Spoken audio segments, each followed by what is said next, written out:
আসসালামু আলাইকুম everyone, welcome to my page লোপাজ কিচেন। আজকে রান্না করব পালং শাক দিয়ে চিংড়ি মাছ। এই তো প্রথমে পালং শাকগুলো ভালো করে কেটে নিব, এরপর ভালো করে ধুয়ে নিব। এরপর কড়াইতে তেল দিয়ে দিব আর দিব আদা বাটা, রসুন বাটা, জিরা বাটা, পেঁয়াজ বাটা আর কাঁচামরিচ বাটা। এই সব কিছু বাটা দিয়ে দিব। এরপর মরিচের গুঁড়া অল্প একটু দিব হলুদের গুঁড়া আর ধনিয়ার গুঁড়া আর দেব পরিমাণ মতো লবণ। এখন হালকা একটু পানি দিয়ে ভালো করে মশলাটাকে কষিয়ে নিব।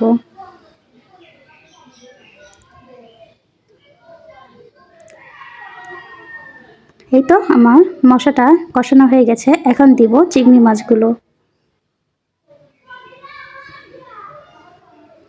এখন মশলার সাথে চিংড়ি মাছটা ভালো করে কষিয়ে নিব। এই তো চিংড়ি মাছটা হয়ে গেছে সিদ্ধ। এখন পালং শাকগুলো দিয়ে দিব। এই তো এখন একটু নাড়াচাড়া করে ভালো করে ঢেকে দিব। এক্সট্রা পানি দিব না, কারণ পালং শাক দিয়ে অনেক পানি বের হবে। এই তো ঢাকনা উঠিয়ে দিলাম, দেখতেই পাচ্ছেন কত পানি উঠে গেছে। আর একটু পানি দিয়ে দিব।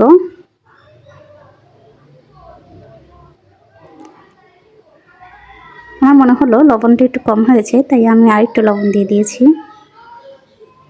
এই তো আমার পালং শাক আর চিংড়ি মাছের ফাইনাল লুক। আল্লাহ হাফেজ সবাইকে।